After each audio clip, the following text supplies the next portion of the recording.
we are here to interview Miss Wanda Brown, the Senior College and Career Readiness Advisor, and we're going to talk to her about how to become college and career ready. The first tip that I would give anyone in preparing for college or career is that you need to learn to be responsible. Many of our students have what I call helicopter parents because they hover. In the mornings before school, it's I can't find my homework, sign this permission slip, I need money, everything at the last minute. And mom or dad comes swooshing in to the rescue to get everything for their child. I left my book at school. So the parent takes them back to school to get the book. You need to start early at learning to be responsible. Use a planner, write down what you need as the day goes on and make sure you have it before you leave the school. Prepare for things the night before. So that's just a general guideline for anyone, for anything about school, but for college and career readiness, you need to be the responsible person. You can't leave it all up to someone else. Another important thing is that all of our students need to take the most challenging classes that they can while they're in high school. When in doubt about what level of a course to take, I always tell my students, err on the side of the higher level course. If you're not sure if you can handle the AP level class, I would say take the class, and if you have to, you can always drop down. But if you start with the regular level class and then in a couple of weeks think this is too simple for me, I need to move up, you would be behind. So pick the most challenging courses you can. And another thing that goes along with that is I have many of my seniors who say, I want to have an easy senior year. I've worked so hard for 3 years and I want to have an easy senior year. You cannot slack off your senior year just because you've met the majority of your requirements.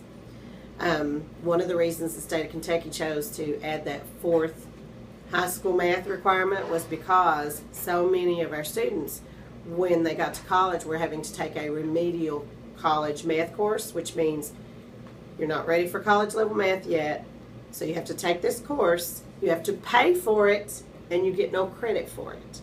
So because we were having so many students have to do that in the state of Kentucky, because after 3 years of high school math, freshman, sophomore, and junior year, they said, I'm not taking math as a senior. Then they added that fourth year requirement so that you have to have math every year in school to hopefully cut down on the number of remedial students in college math classes. So take the most challenging courses you can and don't slack off your senior year. Okay, just another quick little tidbit. Effort produces achievement, okay? I was not the smartest kid in my class, but I did make some of the best grades because I worked at it. I learned how to take notes, I learned how to study, I learned how to listen, and I did all those things well. And some of the students that I know were probably more naturally gifted that I went to school with didn't make quite the grades that I did because I was willing to work harder. I always say that smart isn't what you are, smart is what you work to become. So a lot of what it takes to be successful in school is about how much effort you're willing to put into it. Take all your testing seriously because it all does matter. I don't know how many times I've had a student that I've sat down with to go over a plan score or an EOC or an ASVAB result that said, well, I really didn't try that hard. I didn't think it counted for anything. It all counts for something. All the tests that we're giving now are being given to try to produce the most college and career ready students that we possibly can.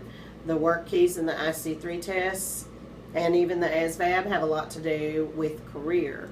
And then the EOCs and the plans and the explorers in 8th grade and the ACTs and the compass testing, all that has to do with being career ready. And all of those tests matter. And then the other thing that you need to do is when you get your results back, you actually need to read the report. There's a lot of good information there. And one of the best examples I can give you would be On the Plan, Explore, and ACT, you get something back called the World of Work Map, and it's all based on those 170 some questions that they ask you about. Do you like this? Do you not like this? Or do you not care? You know, what are you interested in? So they take all those results and compile them, and then they give you some general areas that they say that you might be good at, and it splits it up into like people, working with data, working with things, working with ideas, and it gives you general areas, and then you can look at specific careers within those areas. So your report that you get is actually twofold. Okay, part of it has to do with your achievement, the other part has to do with what you like. In the best of both worlds, what I like to say is that if what you are doing well in and what you like to do match up, you'll probably get into a field that you'll enjoy working in. And since you're going to have to work in it for the majority of your life, that's what you really need to try to do. So look at the results that come back to you on those kinds of tests and see what kind of good information they're giving you, and try to use that to help plan what you want to do after high school.